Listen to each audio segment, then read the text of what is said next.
साथ संगत जी, शहीद उस कौम का मान सम्मान होते हैं जिसमें उनका जन्म होता है। वो कौमें भी धन्य हो जाती हैं जो अपने पूर्वजों के महान कार्यों को अक्सर याद करती रहती हैं। किसी शायर का कथन है, उस कौम को समय नहीं माफ करता जो मूल्य न तारे कुर्बानियों का। शहीद तथा शहादत अरबी भाषा के शब्द हैं। शहादत का शब्द दिक अर्थ गवाही देना या साक्षी होना होता है।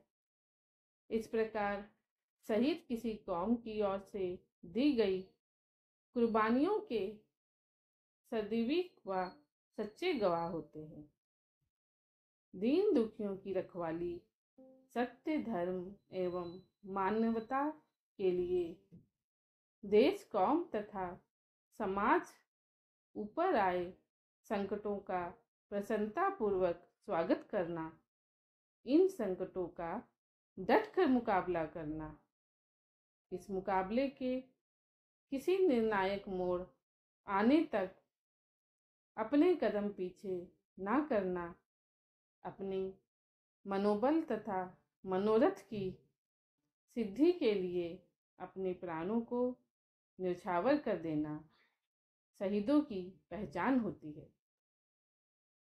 यह पहचान मौत की वादियों से गुजर कर ही करवाई जा सकती है, क्योंकि सूरा सो पहचानिए जो लड़े दीन के हेत, पुरजा पुरजा कट मरे कभू न छाड़े खेत। इस प्रकार शहीद की आत्मा निर्मल उद्देश्य स्पष्ट होता है, जिसको भाई गुरदास जी इस तरह प्रमाणित करते हैं। सबर सिदक शहीद भरम भव खोना, शहीद फौलादी इरादे का मालिक होता है, जिसके विचारों को बदला नहीं जा सकता। इस तरह के इरादे तथा विचारों की मलकियत रखने वाले थे बाबा दीप सिंह जी शहीद। बाबा दीप सिंह जी का जन्म 26 जनवरी 1682 ईस्वी को गांव पहुविंड जिला श्री अमृतसर साहिब जी में हुआ। बाबा दीप सिंह जी की माता का नाम जीवनी एवं पिता का नाम भत्तू जी था। बचपन में माता पिता बाबा दीप सिंह जी को दीपा नाम से पुकारते थे। 1699 ईस्वी की वैसाखी के शुभ अवसर पर माता पिता के साथ बाबा दीप सिंह जी 16 वर्ष की तरुण आयु में आनंदपुर साहिब गए। वहां गुरु गोबिंद सिंह जी के दर्शन के बाद उन्हीं दिनों अमृत धारण किया और उस नए वातावरण में आनंदित होने लगे। गुरु गोबिंद सिंह के आशीर्वाद से भिन्न भिन्न दायित्वों पर अपने कर्तव्यों का निर्वहन किया।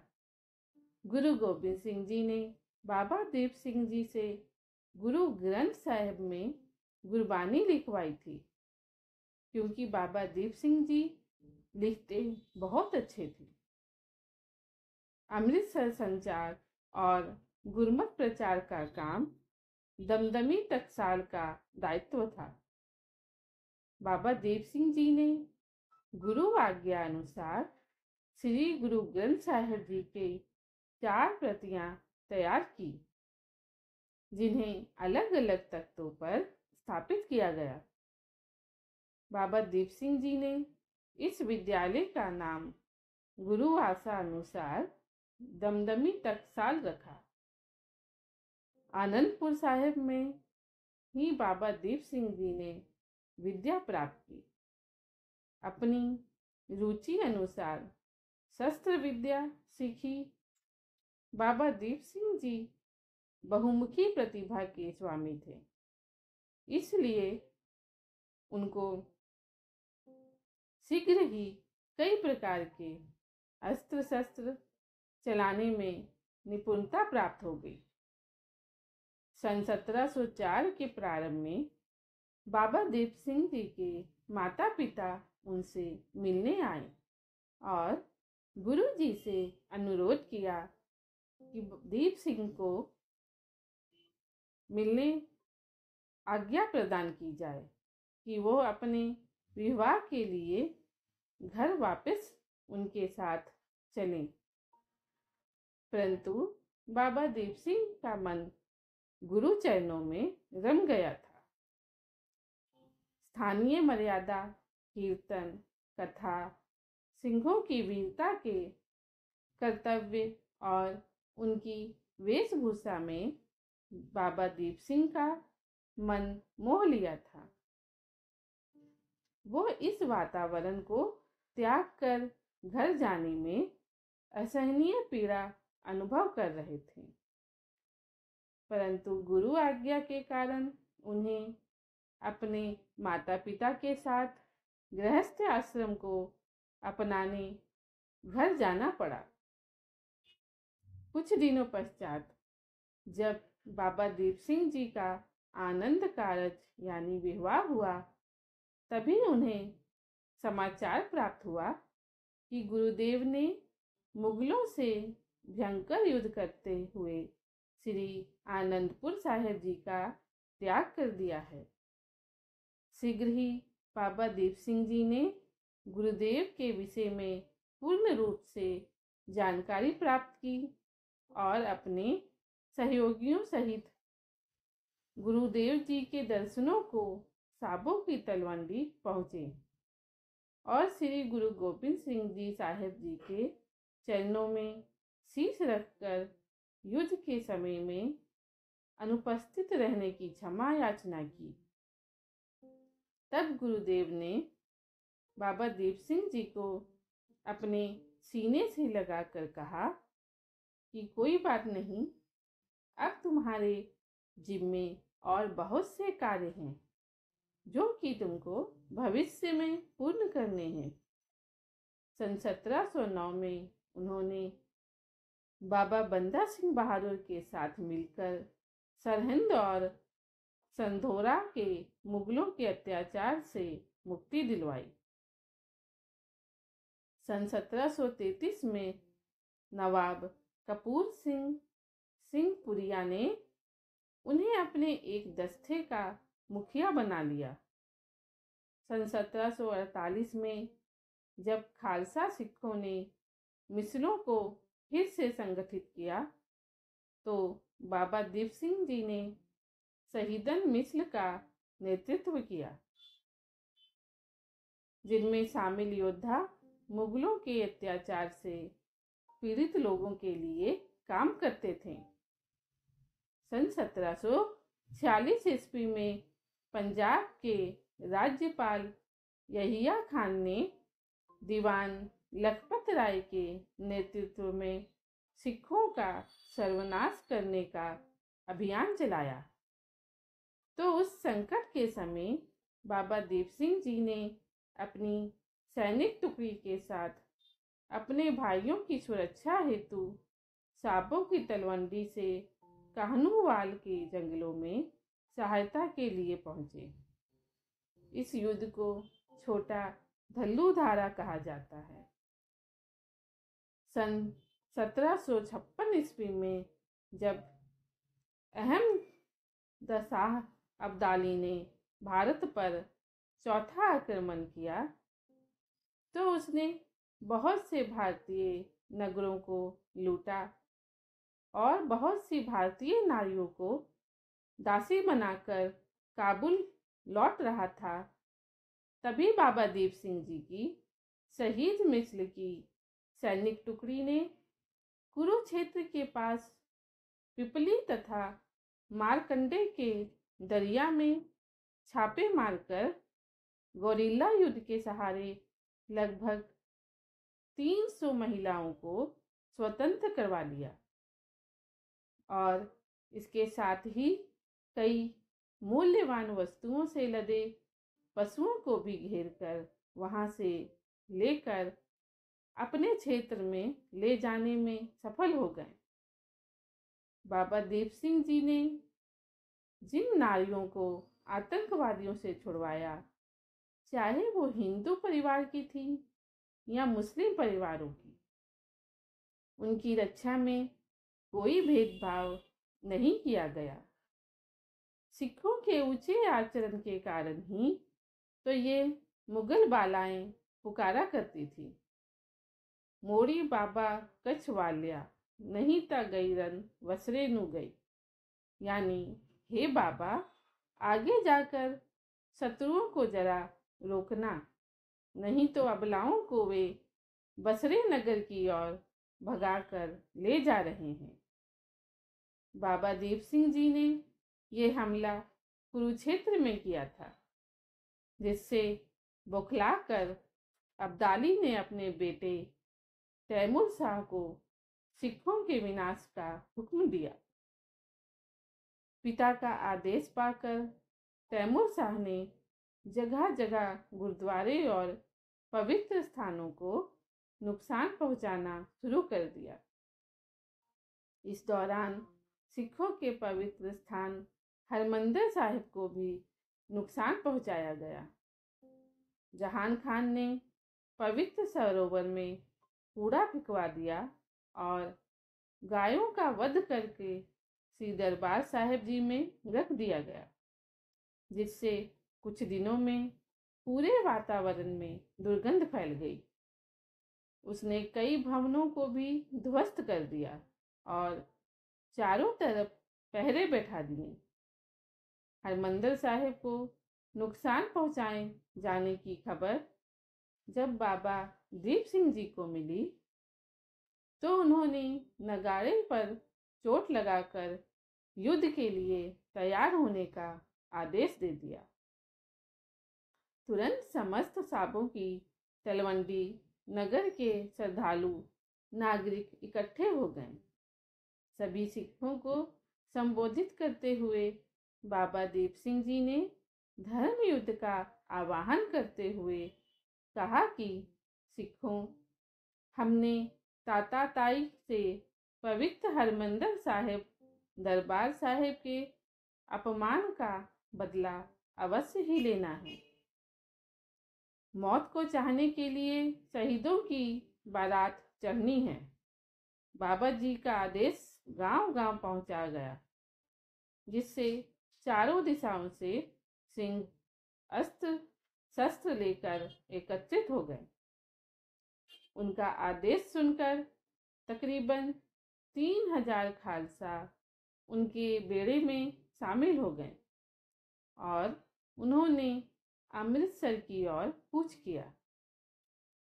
हरमंदिर साहिब को अहमद शाह अब्दाली के कब्जे से छुड़वाने के लिए बाबा दीप सिंह जी अपनी सेना के साथ काफी बहादुरी से युद्ध कर रहे थे। इस दौरान उन्होंने खालसा लड़ाकों से कहा कि उनका सिर हरमंदिर साहिब में ही गिरेगा। तरन तारन तक पहुंचते पहुंचते उनकी सेना में तकरीबन 5000 खालसा योद्धा शामिल हो चुके थे। लाहौर दरबार में सिखों की इन तैयारियों की सूचना जैसे ही पहुंची, जहान खान ने घबराकर इस युद्ध को इस्लाम खतरे में है का नाम लेकर जहादिया को आमंत्रित कर दिया। हैदरी झंडा लेकर गाजी बनकर अमृतसर की ओर चल पड़े। इस प्रकार उनकी संख्या सरकारी सैनिकों को मिलाकर 20,000 हो गई। अफगान सेनापति जहान खान अपनी सेना लेकर अमृतसर नगर के बाहर गरोवाल नामक स्थान पर सिखों से टकराया। सिंह इस समय श्री दरबार साहिब जी के अपमान का बदला लेने के लिए मरने मारने पर तुले हुए थे। ऐसे में उनके सामने केवल लूट मार के माल का आश्वासन लेकर लड़ने वाले जिहादी कहाँ टिक पाते। वे तो केवल बचाव की लड़ाई लड़कर कुछ प्राप्त करना चाहते थे, किंतु यहाँ तो केवल सामने मृत्यु ही मंडराती दिखाई देती थी। वे धीरे धीरे भागने में ही अपना भला देखने लगे। सिखों ने ऐसी वीरता से तलवार चलाई कि जहान खान की सेना में भगदड़ मच गई। जगह जगह शवों के ढेर लग गए। जहान खान को सबक सिखाने के लिए बाबा जी का एक निकटवर्ती सिख सरदार दयाल सिंह 500 सिंहों के एक विशेष दल को लेकर शत्रु दल को चीरता हुआ जहान खान की ओर लपका, परंतु जहान खान वहां से पीछे हट गया। तभी उनका सामना यकूब खान से हो गया। उन्होंने उसके सिर पर गुर्जा गदा के मारा, जिसके आघात से वो वहीं ढेर हो गया। दूसरी तरफ जहान खान का नायब सेनापति जमल शाह आगे बढ़ा और बाबा जी को ललकारने लगा। इस पर दोनों में घमासान युद्ध हुआ। उस समय बाबा दीप सिंह जी की आयु 75 वर्ष की थी, जबकि जमाल शाह की आयु लगभग 40 वर्ष की हो रही थी। उस युवा सेना नायक से दो हाथ जब बाबा जी ने किए तो उनका घोड़ा बुरी तरह से घायल हो गया। इस पर उन्होंने घोड़ा त्याग दिया और पैदल ही युद्ध करने लगे। बाबा जी ने पैंतरा बदलकर एक खंडे का वार जमाल शाह की गर्दन पर किया, जो अचूक रहा। बाबा दीप सिंह जी और जमाल शाह ने एक दूसरे पर वार किया। दोनों की गर्दनें कट गईं। दोनों पक्ष की सेनाएं ये सब कुछ देखकर दंग रह गईं। तभी निकट खड़े दयाल सिंह ने बाबा जी को ऊंचे स्वर में चिल्लाकर कहा, बाबा जी, आपने तो रणभूमि में चलते समय प्रतिज्ञा की थी कि मैं अपना शीश श्री दरबार साहिब जी में गुरु चरणों में भेंट करूंगा। आप तो यहीं रास्ते में शरीर त्याग रहे हैं। जैसे ही ये शब्द मृत बाबा दीप सिंह जी के कानों में गूंजे, वो उसी क्षण उठ खड़े हुए और उन्होंने आत्मबल से पुनः अपना खंडा और कटा सिर उठा लिया। बाबा दीप सिंह जी एक हथेली पर अपना सिर धड़ और दूसरे हाथ में खंडा लेकर फिर से रण क्षेत्र में जूझने लगे। जब शत्रु पक्ष के सिपाहियों ने मृत बाबा जी को शीश हथेली पर लेकर रणभूमि में जूझते देखा तो वे भयभीत होकर अली अली तौबा तौबा कहते हुए रण क्षेत्र से भागने लगे और कहने लगे कि हमने जीवित लोगों को तो लड़ते हुए देखा है, परंतु सिख तो मर कर भी लड़ते हैं। हम जीवित से तो लड़ सकते हैं, मृत से कैसे लड़ें। ये अद्भुत आत्मबल का कौतुक देखकर सिखों का मनोबल बढ़ता ही गया। वे शत्रु सेना पर दृढ़ निश्चय को लेकर टूट पड़े। बस फिर क्या था, शत्रु सेना भय के मारे भागने में ही अपनी भलाई समझने लगी। 15,000 से ज्यादा जाने गंवा कर शत्रु सेना मैदान से भाग गई। इस युद्ध में सिखों की जीत हुई। बाबा दीप सिंह जी श्री दरबार साहिब जी की ओर आगे बढ़ने लगे। श्री दरबार साहिब जी की परिक्रमा में वो आकर गिरे। बाबा दीप सिंह जी ने अपना शीश परिक्रमा में इस तरह टिका दिया कि बाबा जी हरमंदिर साहिब की तरफ माथा टेक रहे हों। इस तरह आपने अपना शीश गुरु जी के चरणों में भेंट करके शहीद हो गए। बाबा दीप सिंह जी की शहादत 1761 ईस्वी में हुई। जिस जगह पर बाबा ने अपना शीश रखा और अपने प्राण त्यागे, इस जगह को शहीद पुंगा कहा जाने लगा। बाबा दीप सिंह जी ने संसार को बताया कि सिख आत्मबल रहते भी सीमाओं में रहता है, परंतु कभी इसकी आवश्यकता पड़ ही जाए तो इसका सदुपयोग किया जा सकता है। वाहिगुरु जी का खालसा, वाहिगुरु जी की फतेह।